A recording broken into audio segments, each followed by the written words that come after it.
বন্ধুরা, আজ কৃষক বন্ধু প্রকল্পের একটি নতুন আপডেট নিয়ে চলে এসেছি। কিভাবে জানবেন কৃষক বন্ধু আইডি কোন নম্বরে হোয়াটসঅ্যাপ করলেই এটি পাওয়া যাবে। দেখুন, আপনারা হোয়াটসঅ্যাপে গিয়ে একটি নাম্বারে মেসেজ করবেন। নম্বরটি কি 9830383383। এই নম্বরেই মেসেজ করলে আপনার কেবি আইডি পেয়ে যাবেন। দেখুন, এই নম্বরে প্রথমেই আপনাকে হাই লিখে পাঠাতে হবে।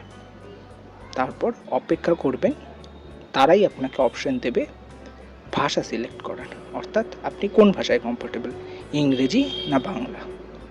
আমি এখানে ইংরেজি ভাষা সিলেক্ট করেছিলাম। ইংরেজি অপশানটি সিলেক্ট করার সাথে সাথে আপনাকে এবার ওরা অপশন দেবে যে আপনি কোন প্রকল্পের জন্য নির্বাচন করেছেন, কৃষক বন্ধু, বাংলা শস্য বীমা না জয় বাংলা। আমরা কৃষক বন্ধুটা সিলেক্ট করব। কৃষক বন্ধুটা সিলেক্ট করার পর দেখবেন অপশন দেবে যে আপনি কৃষক বন্ধুর কোন বিষয় নিয়ে জানতে চান। দেখুন, আপনারা ওখানে দেখা যাচ্ছে বেশ কিছু অপশন দিয়েছে।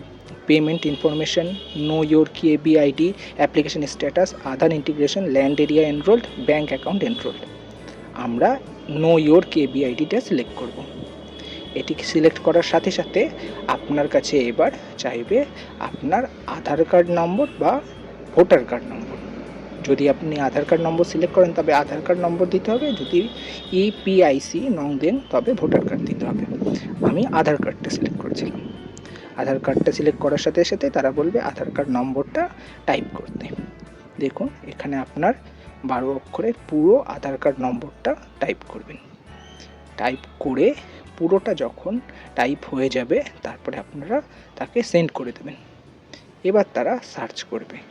যদি আপনার নম্বরে কেবি আইডি জেনারেট হয়ে থাকে তবে তারা পাঠিয়ে দেবে। দেখুন, আমার নম্বরে কেবি আইডি ছিল না, তাই তারা জানিয়ে দিয়েছে তাদের কৃষক বন্ধু পোর্টালে নেই। যদি আমি তাও কোনো তথ্য জানতে চাই, তারা হেল্পলাইন নাম্বার দিয়ে দিয়েছে, সেখানে ফোন করলে আমি যাবতীয় সাহায্য পাবো। কৃষক বন্ধু নতুন অ্যাপ্লিকেশনের জন্য কিংবা ভেরিফিকেশনের জন্য এই আইডিটি অত্যন্ত গুরুত্বপূর্ণ। ধন্যবাদ।